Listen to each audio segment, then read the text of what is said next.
a clone of a Xiaomi M365, but actually there's very little difference on the outside. You can't really tell. It has a broken mud flap in the back, but the guy who had it before made it so that the light still works. The issue is it just didn't go, he said, and yeah, it could be a few things, you know. So what I've already had a look at though is when you do plug the cable in to charge it, which kind of puts in, you know, power, it switches on and the wheel does go as it should do. So, and I've already put a voltage meter on the battery terminal on the charge port, and it shows something like 22 volts. So there's an issue with the battery. That's what I can deduce so far. So we're going to go and have a look at it, take it to pieces, fix it, charge it, just have a look, see what's in it.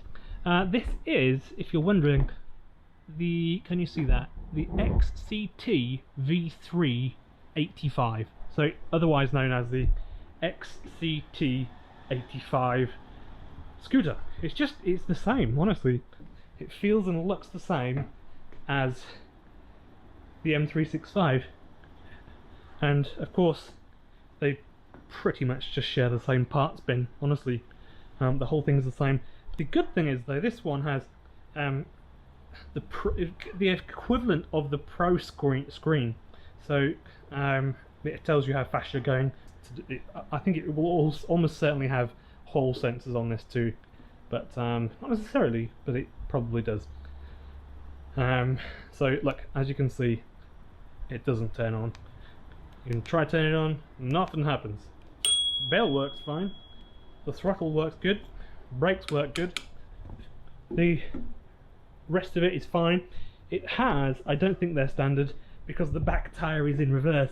It has actually got airless tyres, which I'm a fan of. They do make a big difference in how it feels mentally and physically to ride. So physically a bit crapper, quite a bit crapper, but mentally it's amazing because you can ride it without thinking you're going to get a flat tyre, which would put a big downer on your day wherever you're going. And a lot of students and people that use them for work, you know, they would be using them as a commuting tool, and so it needs to work as a tool which is reliably, which is not really the way that electric scooters work. They aren't very reliable generally, which is kind of why I try and repair them and do it on camera so that people can learn. With my other videos, you know, I always get comments from people saying thank you very much, which I like. I really like it when people say thanks, or they learnt something from the videos, or it helped them figure something out, you know, or if I tell them what screwdriver to use. That's pretty cool. I like that. Not everyone's a bit of a geek, you know, not everyone's a bit of a fan of doing this stuff, tinkering. So rather than using the workshop and the or the office where I normally do these things, I decided to do it outside on the veranda because it's a nice day and it's a bit easier to do that. So we'll put that on the table, turn it upside down, and I've had a look. Instead of having a series of Torx T10 screws underneath, it's just a Phillips posi drive screwdriver. So we'll just undo all the screws, pull it off, have a look, we'll talk about it, and we'll get into it and fix it and see what's wrong with it. So I'll make more of these videos and I'll talk about different things on them, electric scooters, and one of the next videos I'm going to do is talk about how heat affects electric scooters, which is terribly, actually. And so if you think I'm not doing a very good job of something in the way that I record, or if I talk too fast or something, just let me know, and I'll eventually make it so that my videos are just, you know, hopefully quite an easy watch for people. And I'll just put this over here without smashing everything and breaking everything. Right. So, oh, actually, what I can do with my stand, because it's awesome, is put it up like that. There we go.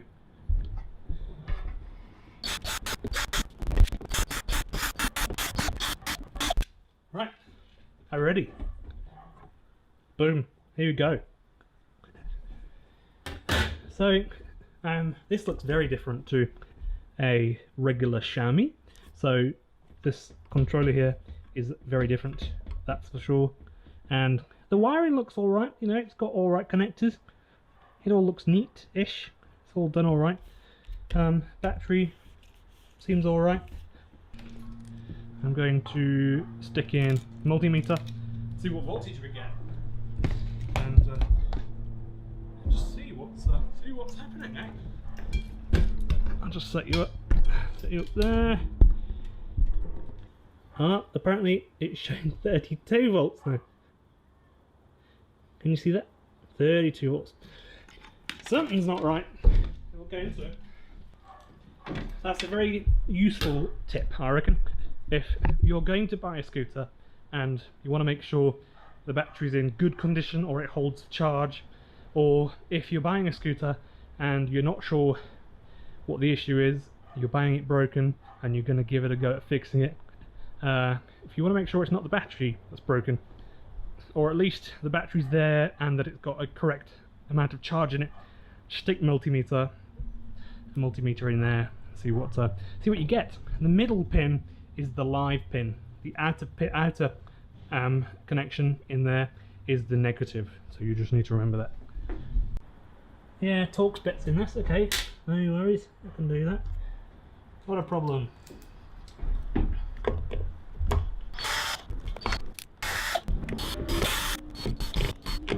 Cool. Get the screws out. Battery should come out, as it does. Bish bash bosh. There we go. I'll get stuck into that, see what's going on. I can already see that it's got 18 650 battery cells in it. 10 in series, 3 parallel, which is about right. See what's going on. I wouldn't be surprised if there's a blown battery. You know, when they cover batteries up like this and they cover them in this plastic heat shrink stuff to protect them, really not great for the health of the batteries, really, because it sort of encapsulates the heat, and the heat sort of you know, gets stored in and around all the cells. And again, you know, they haven't really put any cooling on it. They haven't put any heat sinks or fans or any. Obviously there's no water cooling going on, so the batteries just get hot, and they get hot and stay hot and get hotter, which sucks. Let's try and get into it. Oh, obviously I'm on the back veranda.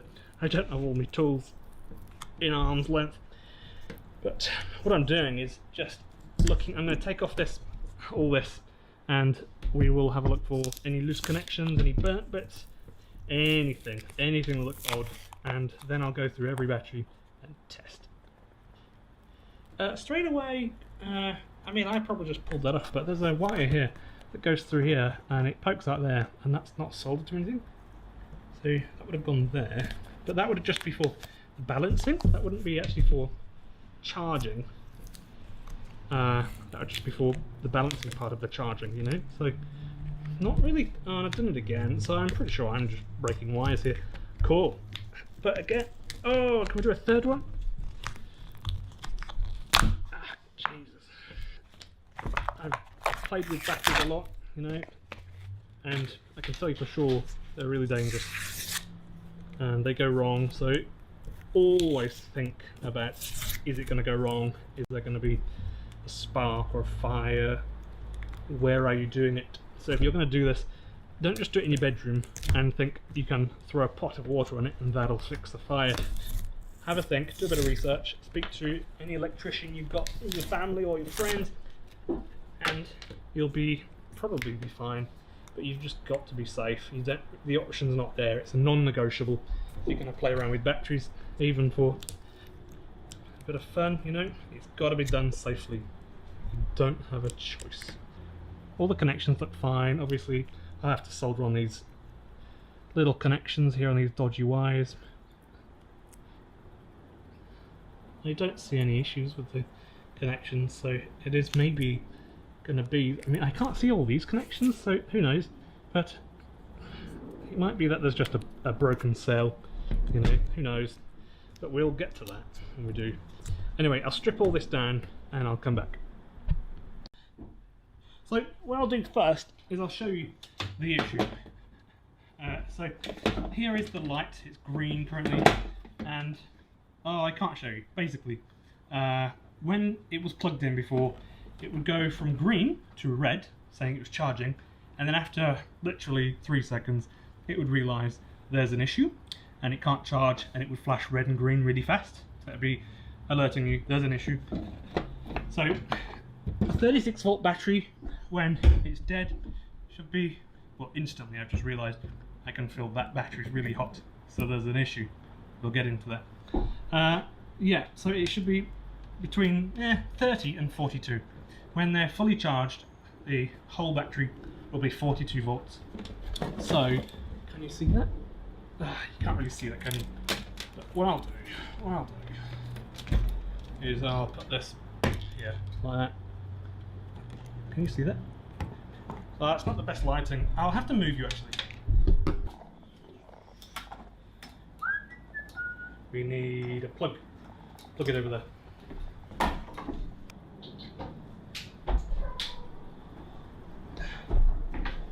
Yeah, there we go. That's something.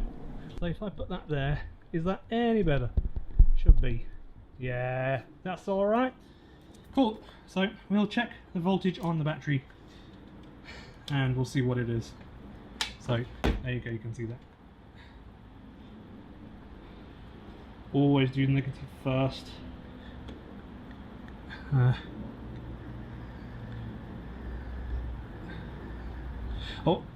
Put that on 200.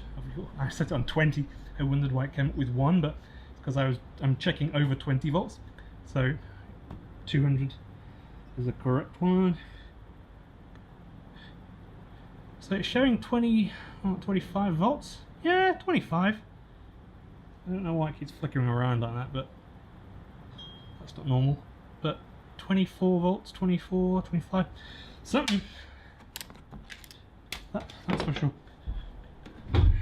So what we'll do, we'll check every single cell, every single one, see what's going on. They should all be between 3 and 4.2 volts.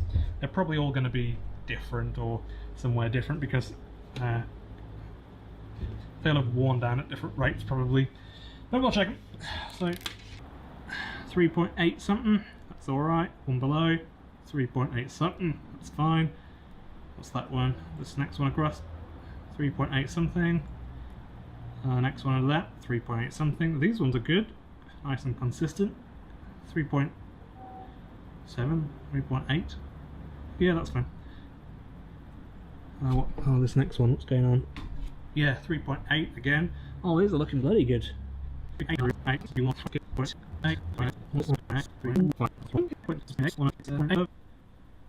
Oh. 0. What? Well, that's buggered. Right, I think we might find one problem. 0.67. So this cell is buggered. This one. Is it warm? No, it's fine. But that's not right. That's a broken cell. Which is annoying because you look at all of them, they all look nice, there's no water damage, it's fine. But one of them has just decided to stop working. That's the way it goes sometimes. That sucks, but that's how batteries work. So now it's saying 0.8. I'll keep going. 3.8.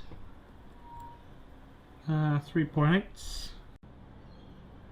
Yeah, so the only one that was wrong was actually this one here, and I imagine what's gone on is because I do notice the nickel plating which gets across there has actually broken. So I imagine that's stopped that battery charging up, and then that's just ultimately died. So that needs replacing. All the rest is fine. So what we'll do is we'll replace that cell and reattach these balance things, check the voltage, charge it, put it in scooter, see if the scooter works. That's what we'll do. Yeah, that's what we'll do. Right, give that a go.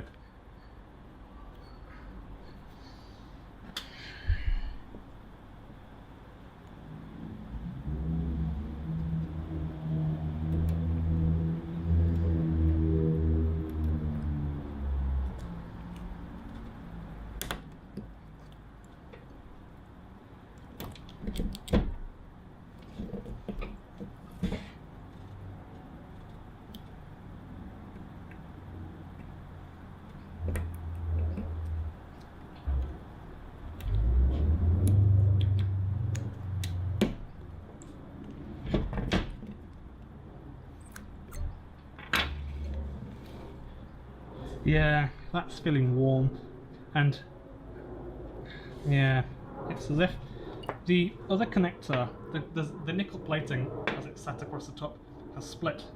And as I've been tinkering around with it, I can tell that I've been pushing the nickel plating into the top of the battery, which is kind of, when it's being touched, it's trying to rapid charge it very quickly, and that's causing it to heat up. But of course, it's a dead cell, so it's not going to charge up. So it just comes out as heat. Instead of it just storing that energy, it comes out as something, which is heat. Because the energy has to go somewhere. So we'll just double check that now. It's taken out. That's just a bad cell. It's a GX 18650 is what it is. 2000 milliamp hours, and I imagine it says 19D, which I'm going to guess is 19 amps it can put out. But I could be wrong. So we'll check it. It is, okay, 0.62, 0.64, 65, 66, 64, 63, 62. It's buggered. Anyway, it's definitely buggered. So I'll go find another cell for that. Here we go, new battery. This is from a drill battery, and it is a Samsung INR 18650 20Q. So I think it's a 20 amp battery. It's currently charged to 4.2 volts, so it's full, and that's the buggered one. So we'll put that in there, make sure all the connections are fine, and solder up these, and then we'll retest the voltage and see if it's gone up from I don't know, was it 24, 25? But then on the scooter we checked it and it was like 30, I don't know. So we'll check it's fine, we'll make sure it's all working alright, and let's get on with it. So what I was going to show you as well is, this is my soldering iron that I use for everything, literally everything. It's somewhat amazing. It's a Dremel, it's called a Versatip, I think, and it's not expensive. I think it was like £37 or something, and it comes with different tips. So you can use this here as just a hole, so it blows hot air, really hot, 1300 degrees, and you use these camping tins to fill it up, and you literally just push it in like that, and then it sprays at the end. When it's full, it just sprays a little bit, and then you take it off and it's full, and that probably give you realistically like 30-40 minutes of use on full. But you can do pretty much all soldering in the first half of the range, so on the lowest setting, on the middle, but sometimes when you're trying not to have much heat creep on a chipboard, you just put it on full so you can quickly get heat into the solder, and then it doesn't really seep into anything else. So I recommend this. Really good. For example, when I just took this, it also has this sort of plastic cutting tool thing on the end here that you can take off as one of the pieces, and I use it for just, you know, nipping into the plastic frames so I can remove a cell or, you know, repair them. And I actually use that for all sorts of things, like repairing the car bumper, for example. All sorts of stuff. Really good tool. Right, here we go. Let's turn it down a bit. No, actually, what I'll do, I'll just fill it up. Just and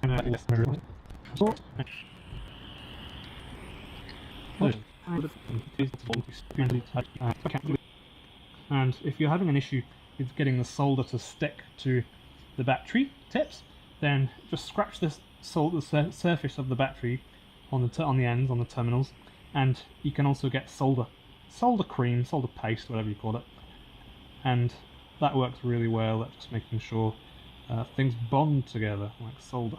Really good stuff. I recommend it. It's really good.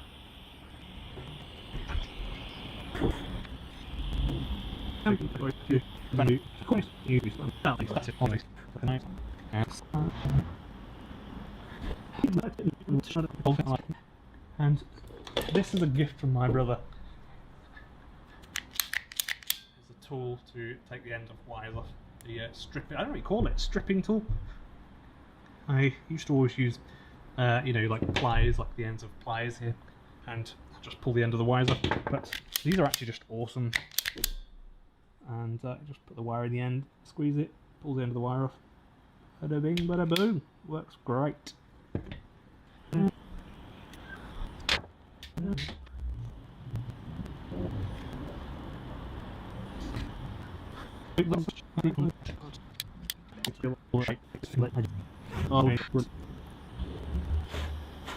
Right, we're good. That's all done. Let's check the voltage, see what's going on. I mean, I think it should be fine. Hopefully, we're going to see 30, 40 volts, something.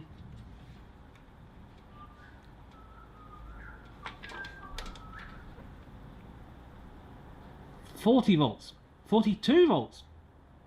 That's saying 50 volts. That's not right. Ha!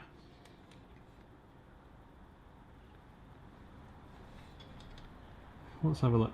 What do we got? No, we got 41. 41, 42 volts. She's good. 40, 41.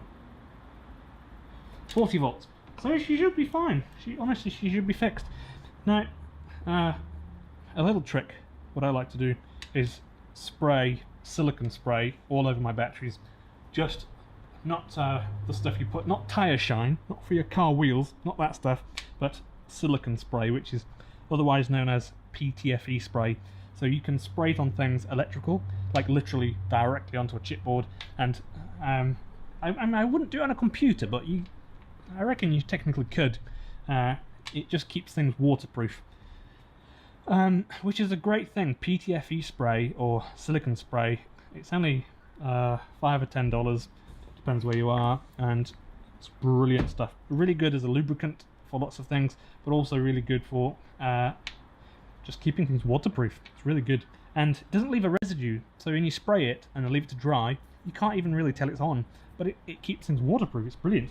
So if you do get any water or condensation or moisture seeping into your batteries, like if you're in England, a lot of people ride electric scooters in London, then that will definitely help you, even though they are quite well wrapped up. But water finds a way, it really does. So it's a bit annoying, but it does. So let's see what happens when you... Oh, I can't charge it, can I? Right. I'll put this next to the scooter, I'll plug the wires in, I'll plug it in charge and just see what happens. It should hopefully just recognise it, charge it, and be fine. The scooter should turn on, should just work. That's what I'm thinking. Right, let's give it a go. So, as you can see, the charger light is green. That's a bit difficult to see, but you can see it. Plug it in, it should go red and then stay red instead of flashing. You don't want it to flash, so it's red. Or looks a bit orange, but it's definitely red. And I think it's fine, it's charging. That's probably going to spend some time balancing as opposed to kind of charging. It's probably just balancing, which is alright.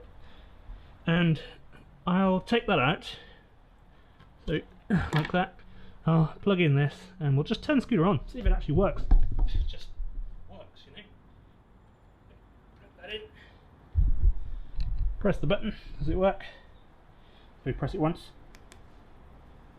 Does it? Or do you keep your finger on it? Oh, hello, she works. And just use the throttle. Cool. Now she works. So, really, really important. I'm not going to ride this. I'm just going to bolt it all back together and make sure the charger has time to balance the batteries before I do anything, because that's quite important. Not the most important thing in the world if it's just the once or twice, but if I'm hoping to put these all back in here and it actually work for any length of time, that's what you want to do. And I will also wrap up these battery cells a bit, because they're not really in very well, and they're quite wobbly inside the frame there, so I'll seal that up. Here we go, let's give it a quick go.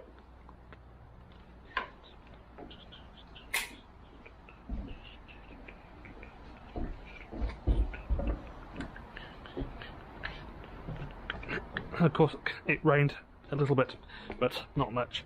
Then it stopped raining, so I'll give it a quick go. Right, here we go. Turn it on. There we go. I'm just rolling, actually. This is downhill. That's not fair.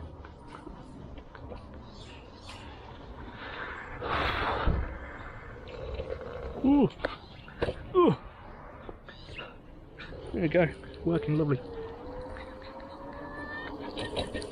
There you go, can you see that? 22, 25 kilometers per hour. Hey, look at that. Beautiful.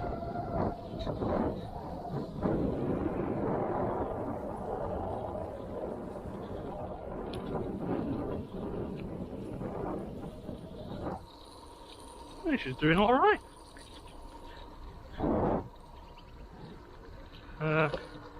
Yeah, I'll go back now. I don't like riding this in the wet.